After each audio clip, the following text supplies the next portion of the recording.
A young girl a little older than him, roughly 13 years old. She wore a yellow dress and yellow hat. Her freckled face as cute as a button to him. She seemed to come from another world, not this disgusting bucket of sin he found himself in. A smile arose on his face. He didn't know what he was feeling, but he wanted her to live. To be as happy as she looked right now, even happier. To him, her existence seemed to slap evil right in the face. Some teenage boys were playing in the library on the other side of the bookshelf. It was tall and heavy, and they bumped it pretty hard playing some sort of wrestling game. It was an accident waiting to unfold. It came down to crush the little girl. Instantly, the boy became a blur of motion. The noise seemed extra loud. The next thing, she knew she was on the floor a few feet away from the crashing steel shelf. The entire library was in shock. The boys were kicked out of the place. He helped the girl to her feet, dusted her off, and left after an awkward and embarrassing smile. Valor was mapping out battle strategies and tactics for his new foe. To say it was huge was an understatement. The MCA launched small platforms around the area above the water. They were almost 8 feet across and around with hover boosters underneath. Valor had a strange feeling deep in his gut about this one, but the MCA seemed to have the utmost confidence in his ability. Their agents were ready. Some was on standby as backup, their guns ready to avenge the devoured people over the course of a few months. A ship that was designed to be a decoy was deployed in the area to get its attention. The trap was set, and everyone was ready.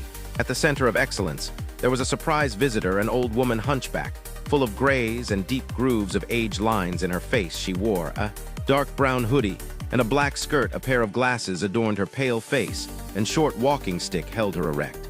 She wanted to see the leader of the Self-Masters, Lunara. Their conversation was informative. Lunara figured she was someone she had healed in the past, but this was far from the truth. The woman leaned over and whispered something in her ear. Whatever it was, Lunara was deeply affected by it, her eyes frozen open wide. The woman left the center of excellence with gracious farewells. Master Lunara decided it was time for a deep meditation on the subject. She called Yellow into her office and gave her new responsibilities. She was to coordinate young teens on city missions.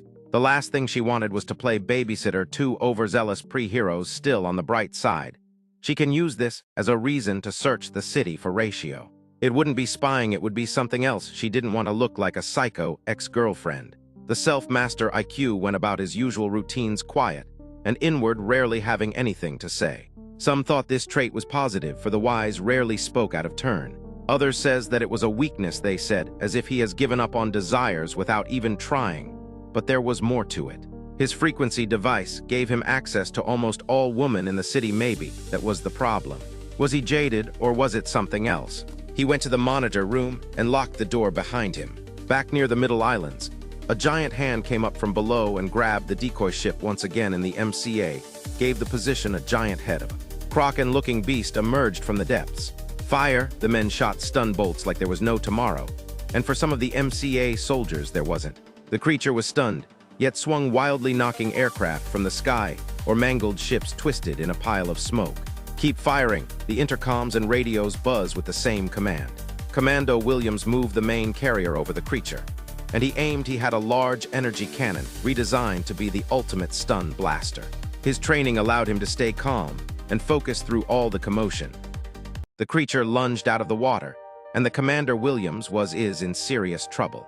Valor looked on from a nearby platform, seeing the full size of the threat. He wondered in that moment if there were more out there, perhaps even larger than this one. The situation seemed hopeless. Fire the energy nets! The platforms deployed a network of the points tied together like a giant spider web when attached. A stun current race through it, affecting the creature's coordination. Valor leapt from platform to platform.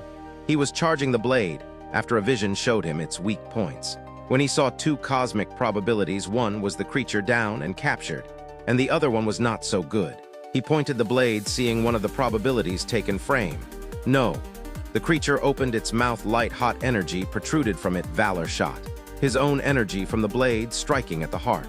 Commando Williams and the carrier disappeared in the monster's blast. The creature fell back, creating the largest tidal wave ever seen in this area. The Self-Master looked up as a wave to approach was coming in with astonishing speed. Macaw was wiped out. He gripped his sword and let go of all desire and accept the inevitable. Later that night, the member sent the signal for Valor, but he didn't respond. A search party was sent to look for him. When they arrived, they Been searching for hours with no luck. Elsewhere, Eva was at it again. She was avoiding Wolf's calls. They had broken up a while back. Their relationship as stormy as the early years. Eva's true love was power. When Wolf's power plateaued due to his own choosing, she lost interest in him. He had the potential to become a devastating magician, but fear of the dark arts limited his growth. They have a child out there somewhere. Eva took off early in the pregnancy and gave a false story that she was going off to battle Granite forces. Her latest project is serious business, but it was personal on many levels. She crossed her legs in midair. Her dress hung down as our hands went to her head and gripped her temples. A purplish aura surrounded her, and a large box below her. Elsewhere, Drandon stood at the edge of a pier chucking stone across the water surface. I think Alex wanted to die. Why didn't he ask for help? Why didn't he do the impossible like he always does? Drandon couldn't accept it. What the heck are we supposed to do now? He compared Alex to the light, and he compared to self the pure darkness. Now there was no light. It's over. Nobody don't care about nothing but him. This world is jacked up. Maybe I should help it crumble. I'll crush this, turn it to the depths of space. He really considered going rogue, becoming a one-man army, but maybe it was simply despair talking right now. He didn't know what to do. Self-Master Kudo returned to the center of excellence to assume leadership. The argument continued around the situation room. He was the second strongest Self-Master to Alex. Many had said that he was lacking in the area of concern. For others, empathy. To him, the end justify the means. Lunara wouldn't have any of this, but she was in no position to physically object. You guys need me. I'm the right man for the job. Nobody could beat me. 7. Drandon, Levi, they couldn't beat me all at the same time. Where are they anyway? See, that's my point. Valor is better suited for that role. Kudo, that was Lunara. No, he isn't. He's to green. Where is he anyway? IQ. I don't know. He was last reported was lost at sea. What? Picked the hell of a time to go swimming, pal. For your information, he went to fight a monster that was destroying lives and torment the island. Damn, the central computer sounded an alert to Shoreline. Was a gathering of violent protesters. It turned out that all the violence shootings by the BPS started a wave of affects no one considered. Yellow looked at Kudo. Yellow looked at Kudo. You want to take this one? Kudo replies, you know politics has never been my strong point. Go ahead, Kudo, get down there and kill the protesters. See if your way solves the problem. What the heck is going on in this place? Whatever happened to the days when things were black and white? Actually, this is a black and white issue. You know what I mean, when the bad guys would just show up and say, I'm bad, let's fight.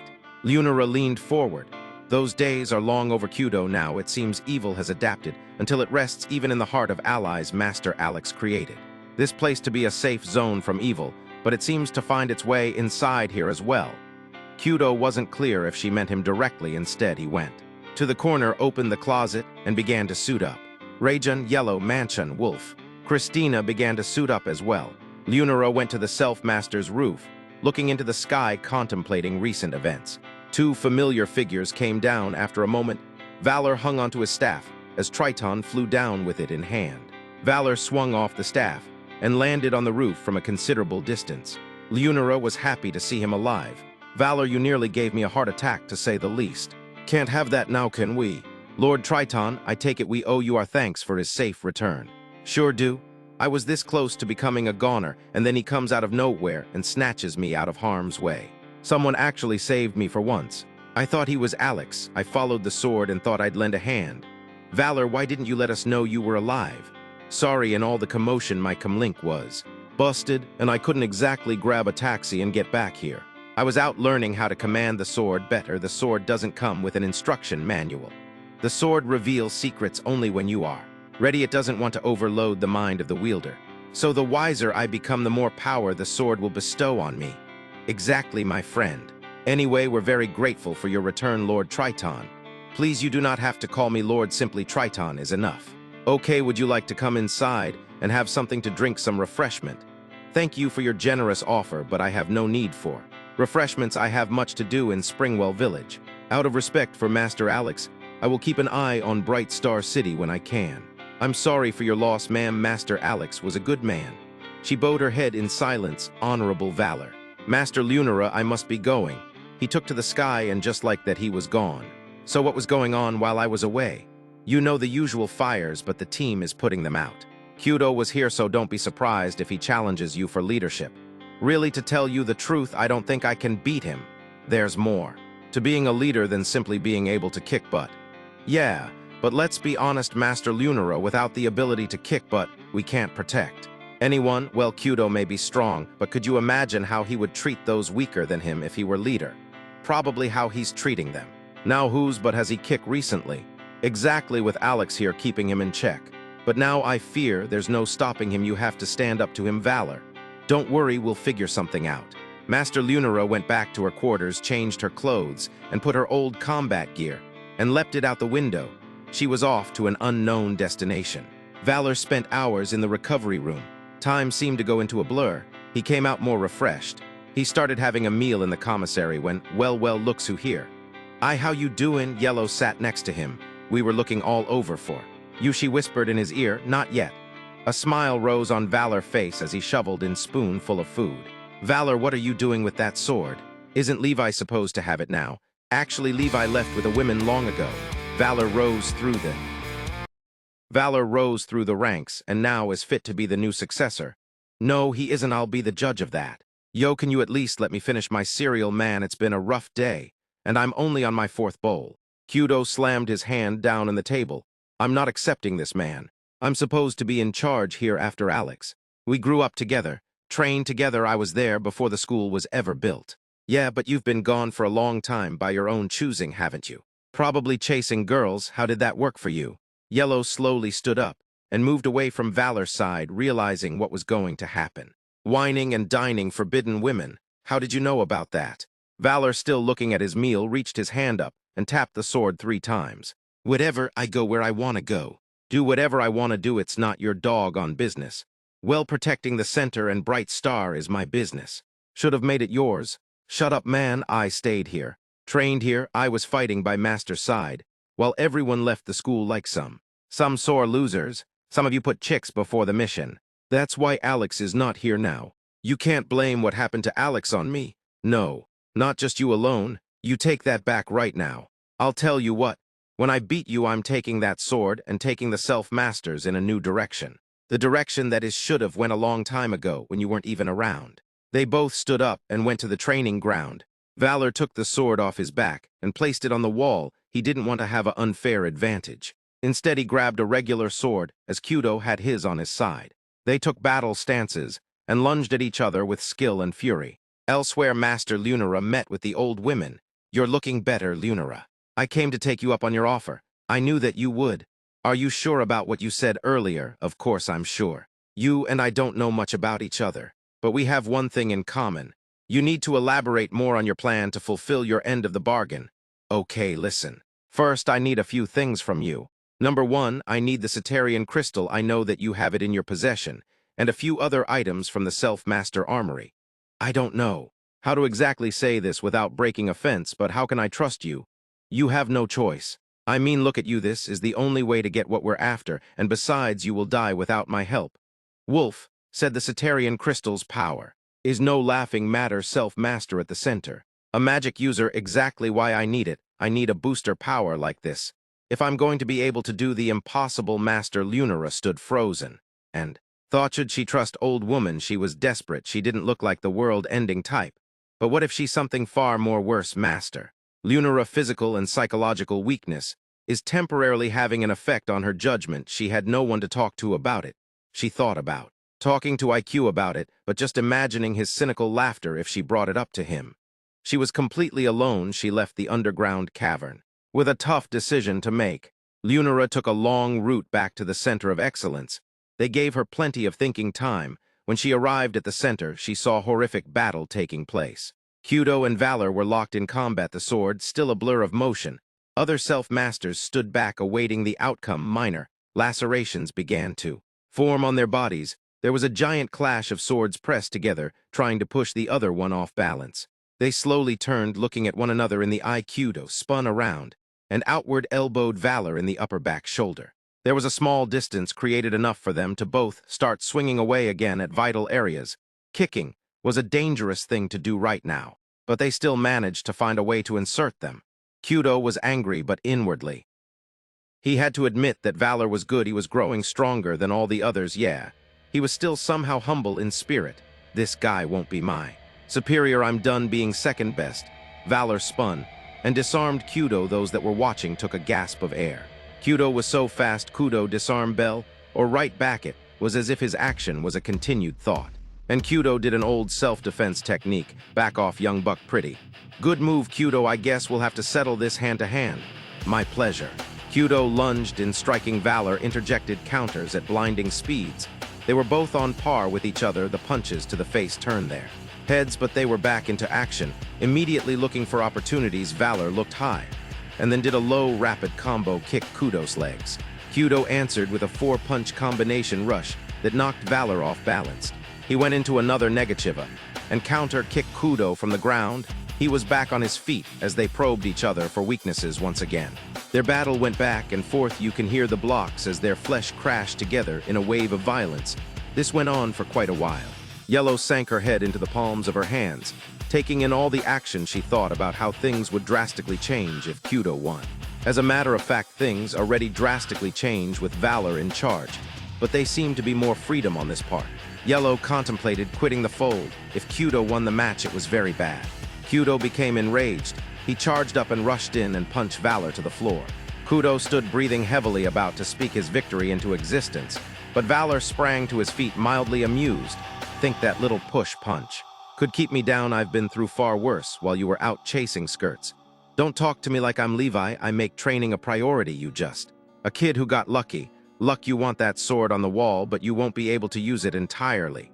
Come on, let's finish this. They was at it again. They both charged in, both knocking each other back with strong right hand punches. They both grip hands, and the mercy battle begin. They both were strong and right now. Things seemed a bit even. The central computer database sounded an alert that giant crack-like beast has returned, and it's now off the coast of Brightstar. Estimated casualties to be in the millions if left unchecked. They continue their game of mercy, but Valor knew he had to leave. We could finish this later. I have pressing responsibilities. I have to go. Surprisingly, Kudos listened and loosened his grip. No, we have to go. Valor picked up another comlink and placed it in his ear. This is Valor to all. Points active members and reserve members as well. If you can hear this, get to the coast ASAP. Yellow went to the central database and sent out a signal near and far in the same manner. It was a level 10 situation. And just like that, the Self-Masters took their lives. They dedicated it to the survival of Brightstar. Previously, the Self-Masters were thinning in numbers, but today was a different story. Countless heroes and defenders formed up. The threat was huge, and the waterfront was like a reunion of heroes. Everyone there was serious business, everyone serious enough to die on their mission. This above all else made it laughing matters. The Self-Master strategy was geared toward offense. They agreed to hit the giant water creature in all angles until it fell in defeat. The new leader of the Self-Master, Valor, has seen how powerful it was. He starts setting up position. He commanded flying projectiles base heroes to move in and strike from a distance. Those with speed capabilities will assist with evacuation. The durable types that couldn't fly would assist with crowd control. The creature was approaching. News choppers hung overhead. Military air team flew through the skies. Valor saw countless being in his high-rise position. Many would lose their lives today in the services of others, those who have gathered that have quarrels with one another on occasion. But today there was only one goal and one mind. It was strange that it took something like this bring such cooperation. The creature emerged from the water determined to enter the city. The fighter planes opened fire. Heroes blasted projectiles as well. Lord Triton flew into action. His golden cape made him easily recognizable. The air crackled with lightning divine, and man-made weapon found their mark.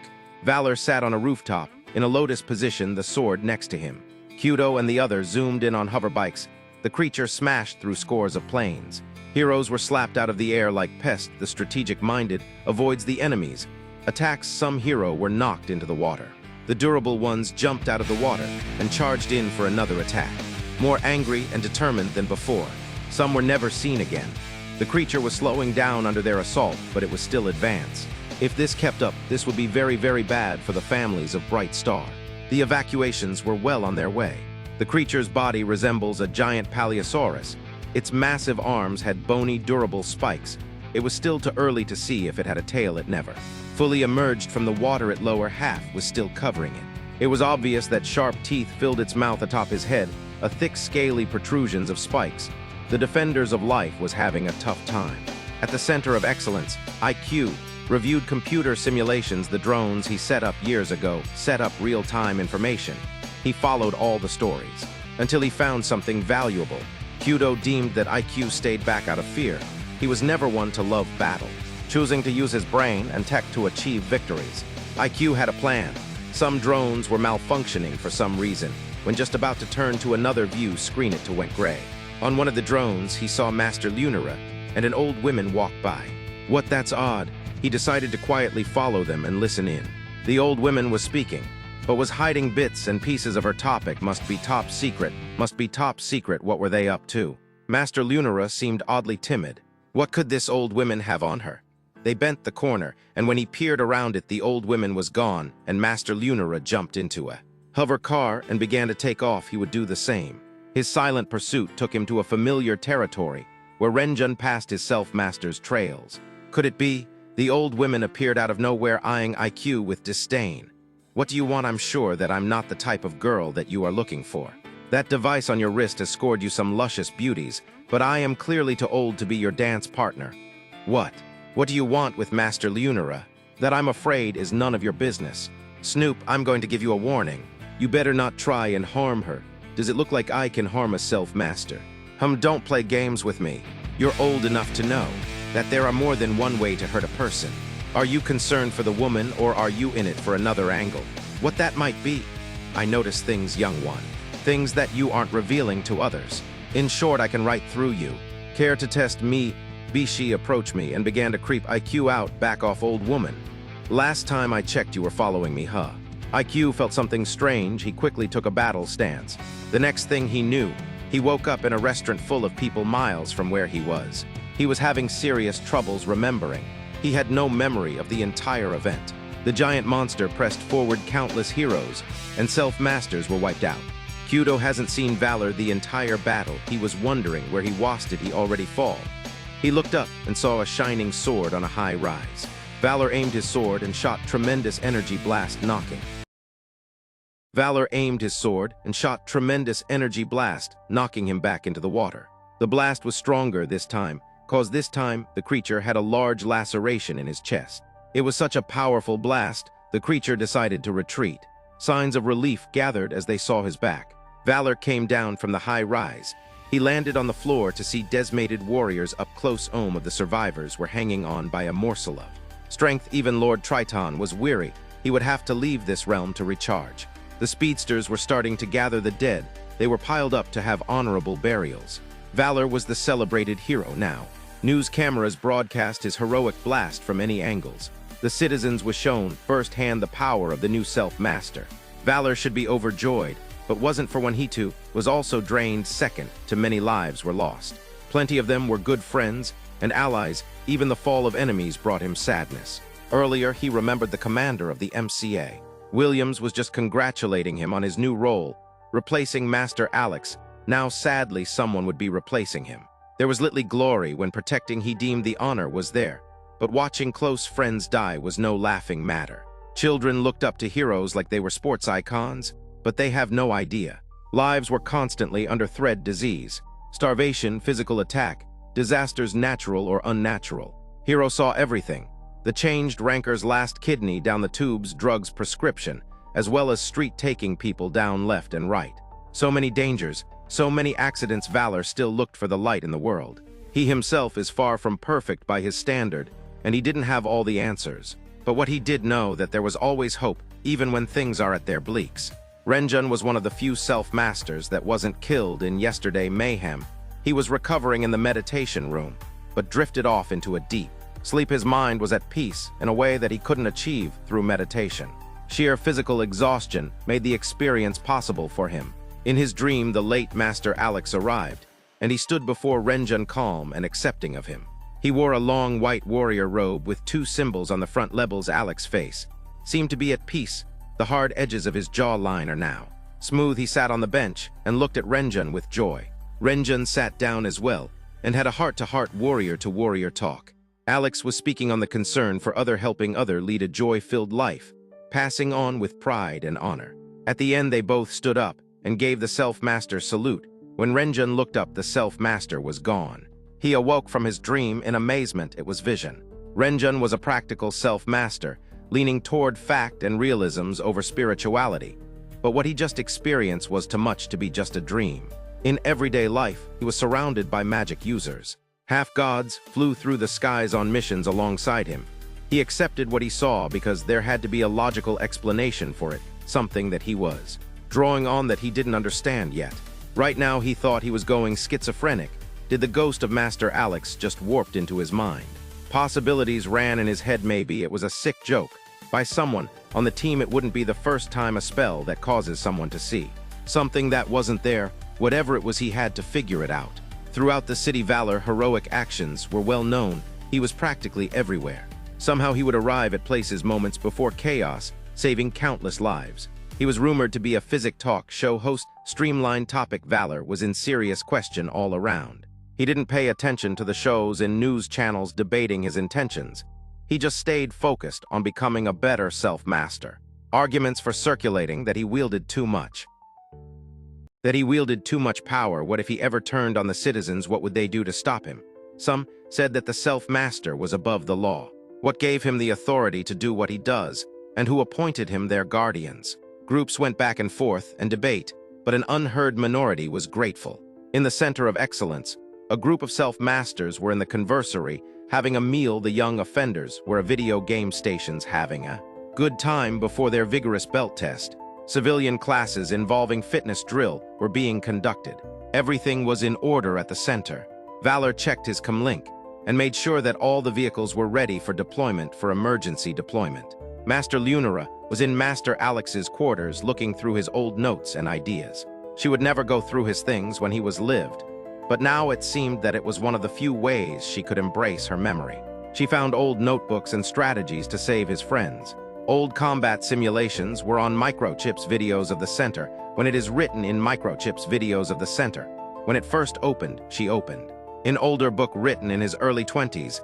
In it was personal ideas. She saw a wish list on the final page. As he had accomplished 90% of it, it was a description of a great woman. She kept reading his ongoing admiration. Of her has had her name with a heart around it. She couldn't hold in her tears. She sat on the bed, holding the book close to her chest. Right then she seemed to make a definite decision. A knock on the door startled her. She invited the person in the find was Renjun. Hello Renjun, how are you okay? Not really, I could leave if... No, I don't mind your company. I was wandering around the center kind of looking for you. I guess why something I can help you with. I had a vision master. You... Yeah, I know I looked up to him as a child and I still do, but I could never understand spiritually inclined thinking, you know. I remember having forced you to learn to meditate. Yeah, those are better days. Renjun and Lunara had a heart-to-heart and spoke on many things, the happiness, then sadness, the joys and their painful regrets. Elsewhere in the Middle Islands, the people were still recovering from the tidal wave caused by the Kraken. Death tolls were measured to be in the 1,000 and they were severely weakened. What were to happen like this again? Not too long after large ships surrounded the area to provide aid. There were men with long red beards. There were women on the ships as well. They wore long gowns and wore strange disc-like hats. They arrived on the island offering food and helping children and mingling with the town. There were celebrations for their rivals. Some had said that they were a blessing from God. They shared the beauties of their cultures, and everyone got along. The leader of the voyagers was a tall, slender man who smoked a pint, wore glasses, and was heavily into art. He also brought over a plethora of strategic games. His woman was strong, her hair a strange shade of orange. She was focused and decisive. More ships came in from all sides, bringing volunteers and food. The foreign dishes delighted the tongue of the hungry, and their word filled their minds and delighted their spirits. The Middle Islanders had their own spiritual practices. The visitors often helped them see the power of their one true God. They began setting up temples for a different kind of worship. The island was kind, people keeping natural resources intact. They relied on a barter system. Honor and trade, their word was their bond. The island was full of joy in the summer season. The leader's anniversary brought parades through the streets. Back in Brightstar City, Valor was on a date. It was the most prestigious restaurants in the entire city. It was literally above the rest. It overlooked the crashing waves of the waters. The wealthy customers had to take a speed elevator from the bottom all the way to the